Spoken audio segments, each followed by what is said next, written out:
Ya, jadi untuk consulting ya. Jadi kalau untuk hard skill-nya nih, teman-teman, hard skill-nya memang tergantung dari jenis consulting yang teman-teman tuju.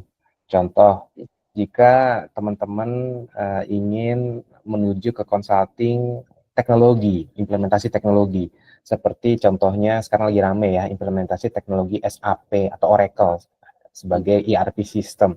Nah, itu hard skill yang dibutuhkan adalah pemahaman mengenai proses bisnis, gitu. Proses bisnis, lalu pemahaman mengenai SAP-nya. Nah, SAP-nya mungkin bukan SAP for HANA yang udah paling canggih gitu ya, tapi SAP Business One itu juga boleh. Dan itu bisa dipelajari dengan cukup gampang, udah ada banyak sekali modul-modul yang bisa dipelajari dengan gratis gitu ya. Nah, itu untuk misalnya untuk teknologi. Untuk accounting sendiri juga ada consultingnya teman-teman ya. Jadi selain lulusan accounting itu dia melakukan audit eksternal atas financial statement, tapi dia juga bisa membantu bagaimana merapihkan accounting di suatu perusahaan gitu misalnya gitu ya. Bagaimana membantu penyusunan pedoman akuntansi, proses bisnis akuntansi dan lain-lain. Nah, otomatis hard skill yang dibutuhkan adalah kemampuan akuntingnya gitu di situ karena memang sangat spesialis. Nah, lalu ada lagi consulting manajemen. Nah, ini yang menarik nih. Consulting manajemen udah kebagi-bagi lagi nih kawan-kawan nih ya.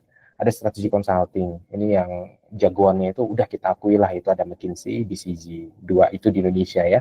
Kalau di global kan ada tambah satu adanya Bain gitu. Dengan Deloitte berusaha untuk masuk tuh ke liga itu tuh, tapi kayaknya masih belum diakui itu. Masih tetap MBB sekarang.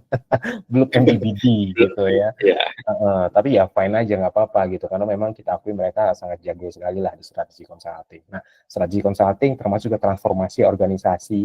Nah, ini hard skill apa yang dibutuhkan. Nah, kalau pengalamanku dengan aku yang di Deloitte ya, yang di Deloitte ke teman-temanku yang serve business strategy gitu ya, ini relatif umum gitu. Jadi siapapun yang bisa masuk di sini, asalkan nih Mas Bro Ridwan dia memiliki mindset. Nah, ini yang lebih penting nih, ada growth mindset. Jadi punya growth mindsetnya nih di dalam sini.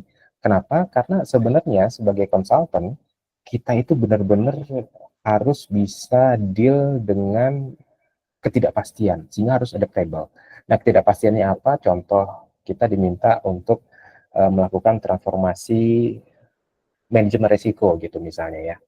Transformasi organisasi manajemen resiko. Udah jalan nih 1 bulan, tiba-tiba ada arahan dari Kementerian BUMN bahwasanya perusahaan yang jadi klien kita ini akan di-merger dengan BUMN lain untuk digabungkan di satu klaster gitu kan ya.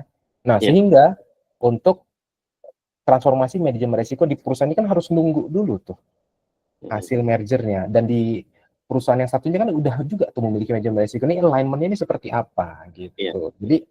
Jadi analisa yang dilakukan sebulan kemarin bisa jadi diulang lagi gitu. Fee-nya nambah atau enggak itu perlu dibicarakan. Bisa kan effort lagi gitu kan artinya. Nah, artinya plan yang udah direncanakan di depan bisa jadi berubah itu dengan sangat cepat, teman-teman. Nah, jadi sehingga lebih dipentingkan memiliki growth mindset. Jadi adaptable gitu ya, adapt gitu ya. Jika ada challenge di depan, udah kita adaptasi aja, oke kita jalanin. Kita pasti bisa lewati bersama gitu ya.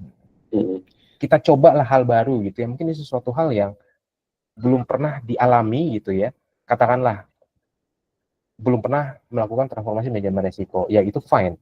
Tapi ada yang udah pernah, tapi belum pernah mengalami transformasi manajemen resiko, habis itu di merger gitu, itu belum pernah gitu ya. Ada yang kecewa gitu ya, karena rencana dia 2-3 bulan ke depan jadi berubah gara-gara ada klien, gara-gara ada perubahan ini gitu ya. Tapi ada juga yang dia terus gitu ya, sehingga dia selalu senang dengan mencoba hal-hal yang baru gitu, dan juga proaktif. Nah, jadi itu sesuatu hal kalau menurutku yang lebih penting dibandingkan hard skill tadi untuk yang untuk di manajemen consulting.